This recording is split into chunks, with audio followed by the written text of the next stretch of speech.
Good morning friend, তোমরা সকালে কেমন আছো? জানি তোমরা সকালে খুব ভালো আছো, আমিও খুব ভালো আছি। আবার এক নতুন দিনের শুরু। দেখো, ঘুম থেকে উঠে আমি প্রথমে ব্রাশ মেক করে নিচ্ছি। নিত্যদিনের কাজ তো লোকের, এটা সবারই, তোমরা তো জানোই। ঘুম থেকে উঠে আমাদের তো একটাই কাজ, ব্রাশ করা। ব্রাশ মুখে দিয়ে আজকে আমি ঘর বাড়ি গুছিয়ে নিচ্ছি। প্রথমেই বিছানাটা তুলে নিচ্ছি, প্রতিদিনের যা কাজ আজও তাই করে নিচ্ছি। কালকে সারা রাত বৃষ্টি হয়েছে আমাদের এদিকে। তোমাদের ওদিকে কার কার বৃষ্টি হয়েছে একটুখানি বলো তো। আমাদের এই হুগলি ডিস্ট্রিক্টে খুব বৃষ্টি হয়েছে কালকে রাতে। ঘুম থেকে উঠে পড়েছি, বিছানা তুলে নিই, ঘরের কাজগুলো করে নিচ্ছি এখন সহজেই। কারণ ঘরের কাজ পড়ে থাকলে তো পড়াশোনায় মন বসে না, সেই শুধু আমার না, সবারই তাই। তাই ভাবি যে আগে ঘরের কাজগুলোই করে নিই। আর অন্যদিকে মা নিচের কাজগুলো করে। আমাদের তো বাড়িতে গরু আছে, তাই অনেক কাজ করতে হয় বাইরের। মা আর বাবা সবাই মিলে করে, আর আমি ঘরের কাজগুলো করে নিই। রান্নাটা আমি পারি না, টুকটাক হয়তো মাকে হেল্প করি। আর এমনি ঘরের কাজগুলো সবই আমি গুছিয়ে নিই। গুছিয়ে নিয়ে ঘরটার মুছে নিয়ে সব কাজ করে চা খেয়ে তারপরে আমি পড়তে বসি। এই যে এবার একটু আমি বাইরে বেরোচ্ছি, দেখো এই আমাদের বাড়ির পোষ্যগুলো শুধু আমাকে এই গ্রিলটা খুলতে যা দেরি। আমি তোমাদের বলেছিলাম না আগের ভিডিওতে যে আমি বেরোলেই যদি আমার একবার আওয়াজ পায়, রে বাবা, ওদের আর কে দেখে, সঙ্গে সঙ্গে চলে আসবে ঘরে। ওদের বিস্কুট দিতে হবে, নিমকি দিতে হবে, মিষ্টি দিতে হবে, মানে আমি যা খাবো ওদের দিতে হবে মোটামুটি। দেখো যে সব ঘরে ঢুকে পড়ছে, ওদের খেতে দিতেই হবে। ওই দেখো কটকটি, আমি একটু ইচ্ছা করেই করছি। কটকটির গলাটা আটকে গেছিলাম, যদিও লাগেনি, ওটা আমি ইচ্ছা করেই করেছি। হ্যাঁ, ওকে ভয় দেখানোর জন্য। দেখেছো সব চেয়ে আছে। ওই দেখো দেখো কত সুন্দর লাগছে না? কি কোমল মুখ করে ওরা চেয়ে আছে গো, মানুষের মতো ওদেরও তো খিদে পায়। ওই দেখো, যে আমার বাবাকে দেখেছে অমনি এদিকে ছুটে যাচ্ছে, খোলভুসি খাবে। ওই পাশের ঘরে খোলভুসি আছে, যদি একবার গ্রিল খোলে সব একসাথে ঢুকে পড়বে। কি আর বলবার, ওদিকে পুঁইশাক গাছগুলো দেখো চালের ওপরে কত সুন্দর হয়েছে। আর ওইদিকে আমাদের সুপারি গাছে সুপারি এসেছে, কত সুন্দর লাগছে। বাড়ির জিনিস, উফ, আনন্দই আলাদা। নিজের হাতে বোনা জিনিস যখন হয় মনটা যথেষ্ট খুশি হয়ে যায় বলো। এই দিয়ে আমি বসে পড়েছি ফ্রেশ হয়ে নিয়ে। কিছু হোমওয়ার্ক দিয়েছিল স্যার, সেইগুলো এখন দেখছি। হ্যাঁ, কি কি দিয়েছে খাতায় তো লিখেছি। কালকে ক্লাস করতে করতে আমার প্রত্যেক বুধবার আর রবিবার সাবজেক্টের ক্লাস থাকে, তো আমি বসে পড়েছি এখন সাবজেক্টের ক্লাস নিয়ে। দেখো লেখাগুলো দেখে নিচ্ছি, কী কী লেখা দিয়েছে আর কী কী কালকে ক্লাসে করলাম। আমি প্রত্যেক দিন তো এইভাবেই মেনে চলি, কী কী দিয়েছে আগেগুলো দেখে নিই, আর কি পড়তে হবে সেগুলো একটা প্ল্যান করে পড়ে নিই। হ্যাঁ, প্ল্যান ছাড়া তো কখনো জীবনে এগোনো যায় না বলো।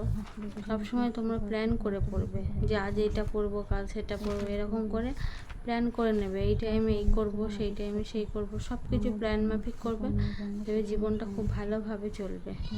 প্ল্যান ছাড়া জীবনে কিন্তু কেউ উন্নতি করতে পারে না। আগোছালো জীবন কখনো একটা ভবিষ্যতে সুন্দর জীবন দান করতে পারে না, কি তাই তো বলো?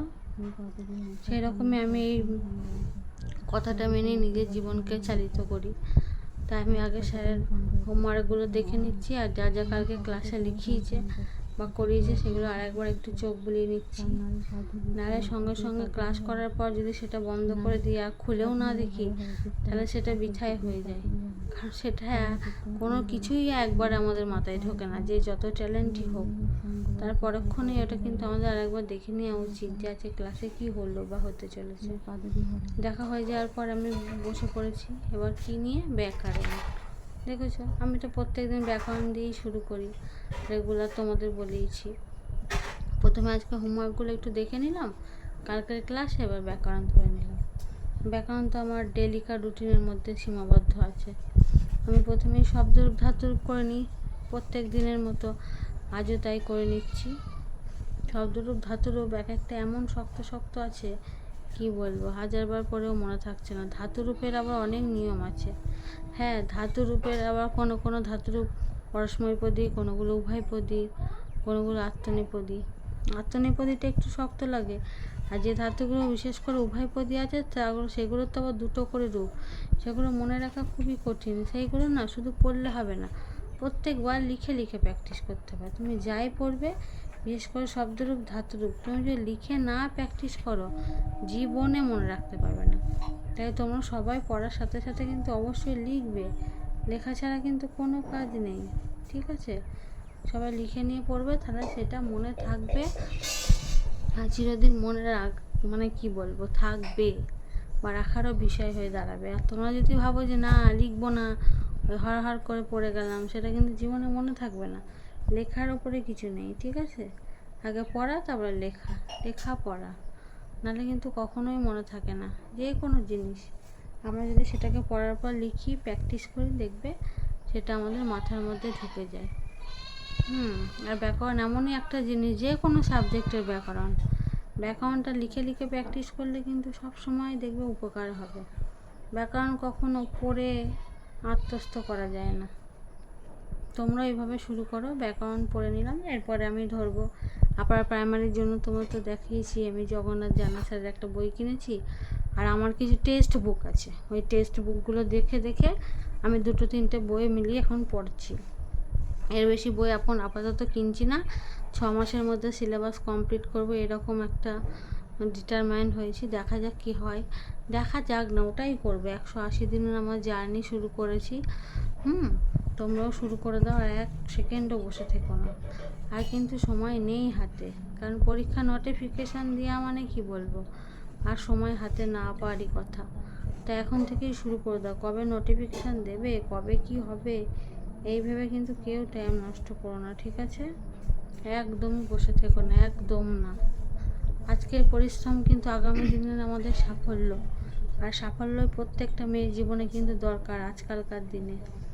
ঠিক আছে, আজ এই পর্যন্তই। তোমরা সবাই খুব ভালো থেকো, আর অবশ্যই আমার এই চ্যানেলটিকে লাইক এবং সাবস্ক্রাইব করে দিও। Tata, by.